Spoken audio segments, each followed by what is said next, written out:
I was curious about the concept of emotional repression.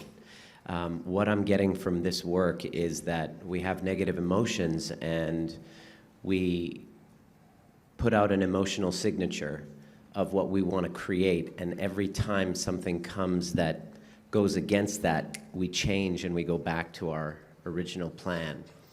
But if we have somebody with trauma from their past and there's a repression there, they're trying to avoid it, how does that fit in? This type of work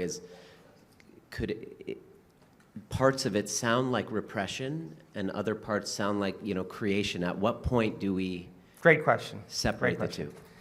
So have you ever heard me say that emotions are bad? No. Have you? No. No, emotions are the end product of an experience. So then, do I react in my life? Yep, I do. But the question is, how long are you going to react? That's the real question. Because if you keep that emotional reaction going on for an extended period of time, sooner or later it'll become your identity. And then people say, why are you so bitter? Why are you so frustrated? Why are you suffering so much? And your brain, in that emotion, you're in the emotion, which means you're in the chemical residue of the past, is going to call up the event because you're emotionally connected to it. And you're going to say, I'm this way because of that past experience. So then, imagine what I do with people. We have people that have been abused. We have people that have been traumatized, that have been assaulted. We have people that have had very, very difficult pasts. And have you ever heard me say to revisit the event? No. Have you ever heard me say that? No. Never do we need to revisit the event, because once you do, you open the box. But what we want to do is overcome the emotion, because that's just what's lasting from the event. So you sit a person down, and the moment you sit them down, what do you think the body is going to do? It's going to look for something to recreate that emotion, because that's the person's identity. Are you with me still? Yes. So if I make the person, if I inspire the person to sit there, and they're sitting there, and all of a sudden they're noticing that they're hot, and they're irritated, and their stomach is twisting, and all of a sudden it's a group of sensations, a group of feelings that they have called all along frustration. But the different sensations, the moment you name it, it becomes an emotion. But what it is just bodily sensations. It's energy that's stuck in the body. So the body is looking to go back to the past. It's believing it's in the past. Are you with me still? Yes. So if the person becomes aware that their body is doing that, and like training an animal, allow the body to feel that emotion and then settle it down into the present moment. When you settle it down into the present moment, the body starts to trust the present moment and move out of the past. And there's a release of energy.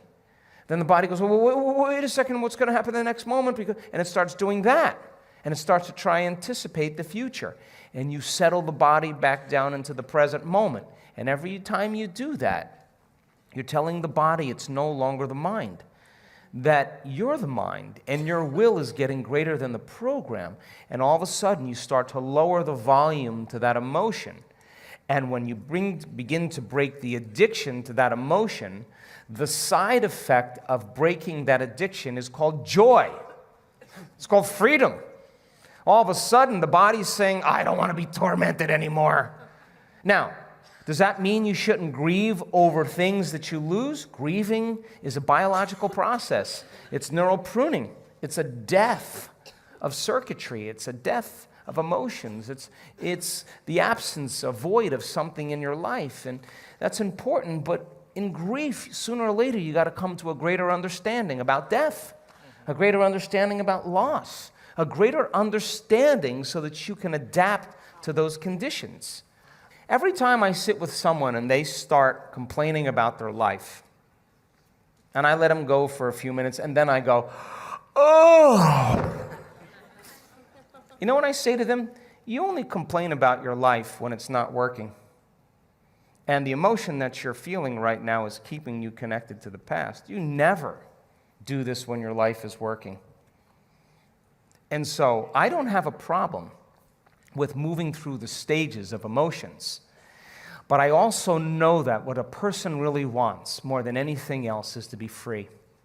People want to be free. And I have witnessed transformation on every culture, on every skin color, every shape, every size, every age. I've witnessed it. And the same radiance that takes place in a person's face, a light behind their eyes, a different physical presentation of their face is eminent. It's real. And that person has worked to overcome themselves. And so it's not that we shouldn't feel emotions. We should feel those emotions and feel them completely. And like a child, get over it though. And just let it out and then go. When we witness people analyzing their life within some disturbing emotion on the brain scans, over and over again, we saw their brain getting worse. Just worse. And I would go, excuse me, Hector, what the hell were you doing in there? Oh, I was just caught up with my ex and the kids. And well, yeah, I want you to know that that's making your brain worse. And so then when they start reasoning that, and they understand, I'm not going to give them the answer to their problems, because when a person is suffering, what are they looking for?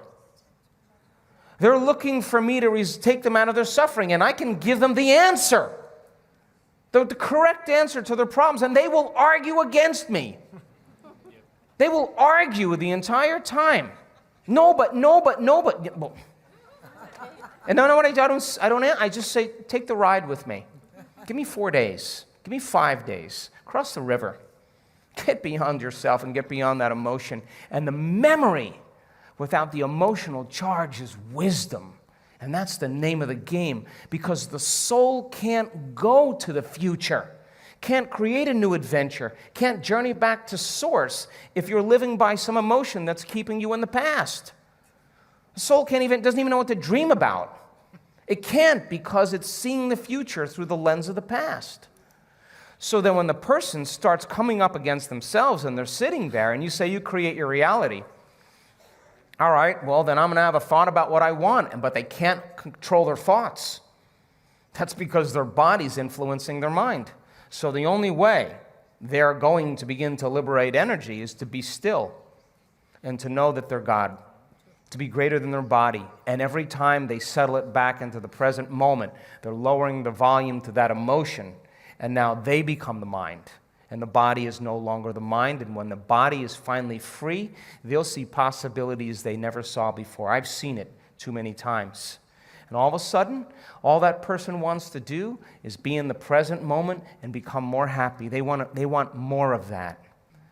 But living in guilt or grief or shame or unworthiness, I had someone tell me they lost a loved one the other day. And I said, well, okay, how long have you been grieving? Oh, about a year. Oh, really? Okay, well, suppose it was you that left and you were looking at the person you loved moping around for a year. What would you say to them after a year if you truly loved them? Get over it and have a happy life. I'm doing great. You should make yourself happy. You really love me? Live a happy life. That would be the greatest testament of love for each other. Because if you're suffering, then you're making this hard on me. And so then we always have to update our versions about reality, because it's the only way that we adapt. Don't believe everything you've read or heard. It just may not be the truth. There's always a greater truth that you and I can begin to investigate. Surely someone in eternity has had a similar problem as you and I and have gotten beyond it. Yes or no? Yes. So study that person. You want to be wealthy? Study wealthy people. Don't just have some panacea that you're just going to get wealthy. Read about wealthy people and find out that they lost everything and failed miserably 20, 50 times. But what they had as a characteristic, a quality in their personality, is they were persistent, and they kept changing, and they kept forgiving and letting go of the past and kept going. And sooner or later, they ran into it, and when they had all the money they wanted, it was never about the money. It was just about that they could prove to themselves that they can do it. And you and I are no different than that. But if you can't create a future because of some emotion that keeps you in the past, you're going to have to square off with that emotion. And when you sit down and your body has all those physical sensations and it's getting vigilant and it wants to get up and it wants to move and you're just going, wow, and you're settling it down and you're working with it, you got to agree with me that something greater in you is climbing out of that body. Something greater in you is awakening. And when you're able to overcome those emotions, truly break the addiction, don't you know that you'll return back to your life and face the person that betrayed you?